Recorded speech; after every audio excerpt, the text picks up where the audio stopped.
જય શ્રી કૃષ્ણ મિત્રો, શું તમને જાણો છો કે પાટણના પટોળાની ખાસિયત શું છે? તો વિડીયોને પૂરો જુઓ અને વિડીયો ગમે તો લાઈક કરી ચેનલને સબસ્ક્રાઇબ કરજો। પટોળા એટલે પાટણની વિશિષ્ટ રેશમી સાડીઓ। પટોળા વિશેની દંતકથા એવી છે કે રાજા કુમારપાળ 12મી સદીમાં દૈનિક પૂજા કરવા માટે રોજ નવો ઝભ્ભો પહેરવા દક્ષિણ મહારાષ્ટ્રના જૈનાના પટોળા ઝભ્ભા મંગાવતા હતા। જ્યારે રાજાને ખબર પડી કે વાપરેલા કપડાં પાટણ મોકલે છે, ત્યારે તેમણે દક્ષિણ પર હુમલો કર્યો, દક્ષિણના રાજાને હરાવ્યો અને ત્યાંથી પટોળાના 700 વણકર કુટુંબોને પાટણ લઈ આવ્યા। આ કુટુંબો પૈકીના માત્ર સાળવીઓએ આજે આ કારીગરી જાળવી રાખી છે। પટોળા એ વિશ્વભરમાં વણાટ સ્વરૂપનો સૌથી મુશ્કેલ પ્રકાર છે। તેમાં બેવડી એક જ શૈલીનો ઉપયોગ કરવામાં આવે છે, જેમાં તાણવાણાને વણતા પહેલાં અગાઉથી નક્કી કરી શૈલી મુજબ કાળજીપૂર્વક રંગવામાં આવે છે। ત્યારબાદ વણકર તેને ચોકસાઈપૂર્વક શાળ પર ગોઠવે છે, જેનાથી નાજુક, ઝાંખી રેખાઓ ધરાવતી ભૌમિતિક રેખાકૃતિઓવાળી વિશિષ્ટ ડિઝાઇન સહજ રીતે તૈયાર થાય છે। પાટણ ઉપરાંત બાલી અને ઇન્ડોનેશિયામાં બેવડી એક જ શૈલીનો ઉપયોગ થાય છે।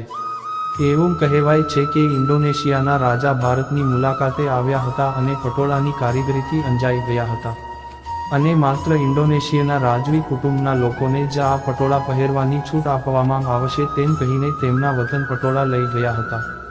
રેશમી દોરાઓને રંગ કરવામાં 70થી વધારે દિવસ, આ વણાટકામમાં અંદાજે 25 દિવસ મળીને એક સાડી તૈયાર કરતા 4થી 6 મહિના થાય છે। આ સાડી 4 પ્રકારની શૈલીમાં મળે છે। 1. જૈનો અને હિન્દુઓ માટે ફૂલો, પોપટ, હાથી અને નાચતી આકૃતિઓવાળી। 2. મુસ્લિમ હોરાઓ માટે લગ્ન પ્રસંગોએ વપરાતી ભૌમિતિક અને ફૂલોવાળી ડિઝાઇનની। 3. મહારાષ્ટ્રીય બ્રાહ્મણો માટે નારી કુંજ તરીકે ઓળખાતી સાડીઓ, જે સ્ત્રીઓ અને પક્ષીઓની ભાતની ગાઢ કાળા રંગની બોર્ડરવાળી હોય છે। 4. પૂર્વના દેશોના પરંપરાગત નિકાસ બજારો માટેની સાડીઓ, ખાસ કરીને ઝિગઝેગ ડિઝાઇનમાં વણેલા તાણવાણા માટે રંગકામની પેટર્નને ઉપસાવવા અત્યંત કુશળ રંગારાની જરૂર પડે છે, અને એ જ રીતે એકસરખી ઝડપથી કામ કરવા માટે કુશળ વણકર પણ આવશ્યક છે, જેથી રેશમના દોરાને તોડ્યા વગર ચોક્કસ જગ્યાએ તાણાવાણા વણી શકાય। કારીગરીનું આ અત્યંત ઊંચું સ્તર પટોળા કારીગરોને તેમના કામનું ઊંચું મૂલ્ય રાખવાનું અને તેમની પેટર્ન્સને ધંધાના રહસ્ય તરીકે જાળવી રાખવાનું પૂરતું કારણ પૂરું પાડે છે। પટોળું બંને બાજુએ પહેરી શકાય છે।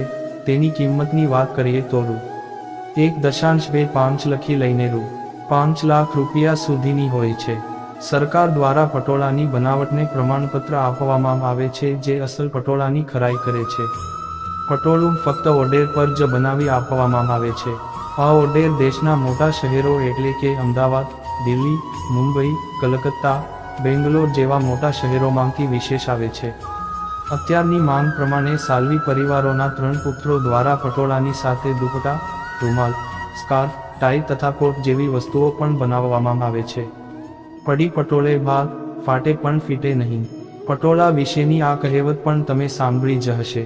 આ કહેવત પ્રમાણે પટોળા પર બનેલી ડિઝાઇન વર્ષો સુધી ટકી શકે છે। કહેવાય છે કે પટોળા સાડી એ 70થી 80 વર્ષ સુધી ફાટતી નથી, અને જો પટોળું ફાટી પણ જાય તો તેની ડિઝાઇન તો ભૂંસાતી જ નથી। એટલે જ કહેવતમાં કહેવાયું છે, પડી પટોળે ભાગ, ફાટે પણ ફીટે નહીં। દરેક નારીનું પણ એક સપનું હોય છે કે જીવનમાં એક વખત પટોળું પહેરે। આભાર।